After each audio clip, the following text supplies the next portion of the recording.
साथियों नमस्कार। आप देख रहे हैं Sushil Kumar Upadhyay YouTube channel. Sushil Kumar Upadhyay YouTube channel आज कम वेतन पर काम करने वाले मजबूर आंगनवाड़ी कार्यकर्ताएं और शिक्षा प्रेरकों की दयनीय स्थिति पर विशेष रिपोर्ट आप तक पहुंचाएगा। साथियों, जैसा कि लाइव स्क्रीन पर देख रहे हैं, पूरे देश में साक्षरता कर्मी संघर्ष कर रहे हैं, लेकिन तमाम संघर्ष के बाद उनकी संविदा बहाली की बात कौन कहे। अभी उत्तर प्रदेश में तमाम जनपदों की जो तस्वीर है, लगभग 40 से 50 माह का मानदेय इन शिक्षा प्रेरकों को नहीं मिल पाया है। तो इस शासन तंत्र में कितनी कमियां हैं, किस तरह से तमाम विभागों में काम करने वाले आंगनवाड़ी कार्यकर्ताओं को बंधुआ मजदूर की तरह सरकार काम ले रही है, हम पूरी रिपोर्ट आप तक पहुंचाएंगे। तो साथियों, इस वीडियो पर आप लोग बने रहें। दर्द उभरता नहीं, गहरे दफन है, इतना मदद को पुकारे भी तो किसे। इस घाव का मरहम किसी के पास नहीं दिखाई पड़ता। अक्सर सुनने में आता है कि यूपी का सरकारी टीचर एक मल्टीटास्किंग कर्मचारी है। जब भी सरकार कोई योजना सफल बनाती होती है तो उन्हीं सरकारी टीचरों की ओर निहारा जाता था और तमाम योजनाओं को सफल बनाने की तमाम जिम्मेदारियां इन टीचरों को बखूबी निभाते हैं, मगर अपनी मेहनत के हिसाब से वेतन न होते कोरोना हमेशा बना रहता था। वक्त बदला, इन अध्यापकों के वेतन में वृद्धि होती चली गई और काम, मगर शायद किसी ने इस ओर ध्यान नहीं दिया कि जो काम कम हुए वह कौन निपटा रहा है। चलिए हम आपको बताते हैं कि सरकारी अध्यापकों का जो कुछ बोझ कम हुआ है, अब वह बाल विकास विभाग के मानदेय से आधारित आंगनवाड़ी कार्यकर्ताएं निभा रही है। यह जानना बहुत जरूरी है कि आंगनवाड़ी कार्यकर्ता क्या क्या काम करती हैं। जनगणना, मतदान बूथ, चुनाव के लिए BLO, पोलियो, ओरल वैक्सीनेशन में संचारी रोग में नियंत्रण, BSPM, MSI से स्वास्थ्य विभाग की तमाम योजनाओं में, जिले में आला अफसरों के भ्रमण में, शौचालय सत्यापन में, विधवा पेंशन, वृद्धा पेंशन, अन्य तमाम पेंशन के सत्यापन में ड्यूटी, आंगनवाड़ी की कोरोना कोविड आश्रय घरों में, कोविड सेंटरों पर टीकाकरण में, कोविड टीकाकरण पंजीकरण केंद्रों पर, कोविड-19 की निगरानी समितियों में ड्यूटी आंगनवाड़ी को ही करती हैं, जो इस छोटे से मानदेय में कर्मचारी पर जबरन थोपे जाते हैं। अब आपको बताते हैं कि आंगनवाड़ी कार्यकर्ताओं को जिस काम के लिए रखा जाता है वह कौन कौन से हैं।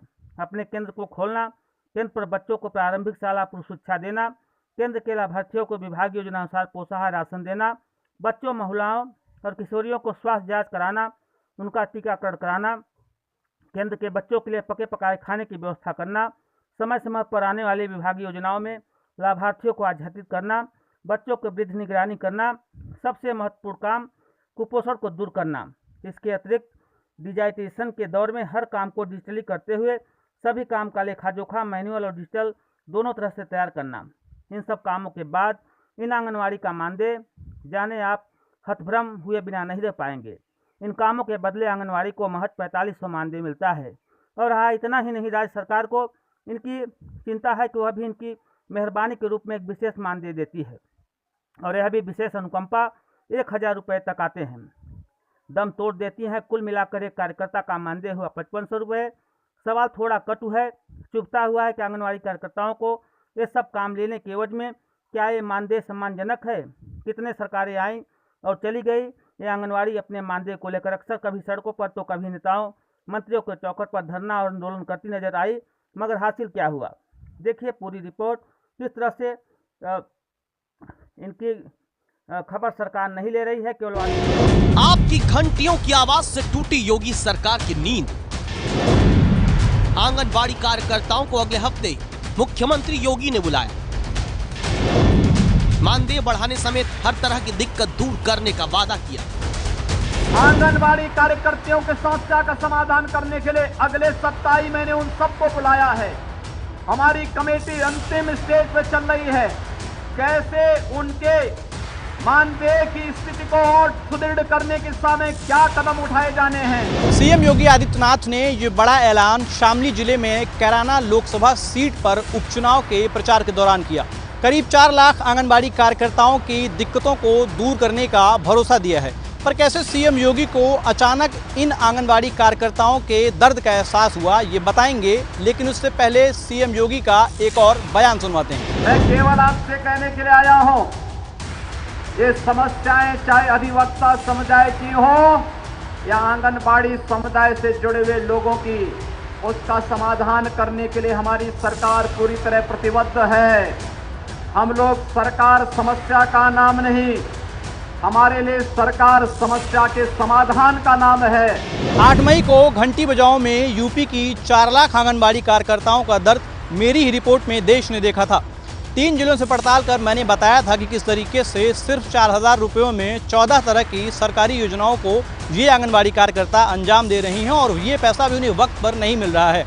चुनाव के वक्त बीजेपी ने न सिर्फ इनका मानदेय बढ़ाने का वादा किया था, बल्कि सरकार में आने पर 120 दिन के अंदर इसे लागू तक करने की बात की थी, पर सत्ता में आते ही ये वादे भुला दिए गए।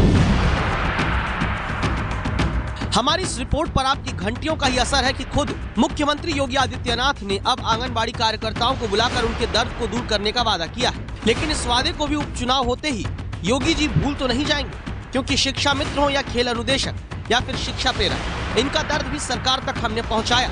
जिसके बाद सरकार ने मदद के वादे तो खूब किए, पर मदद किसी को अब तक मिली नहीं। इसलिए वादों के हकीकत बन जाने तक आप लगातार घंटी बजाते रहिए।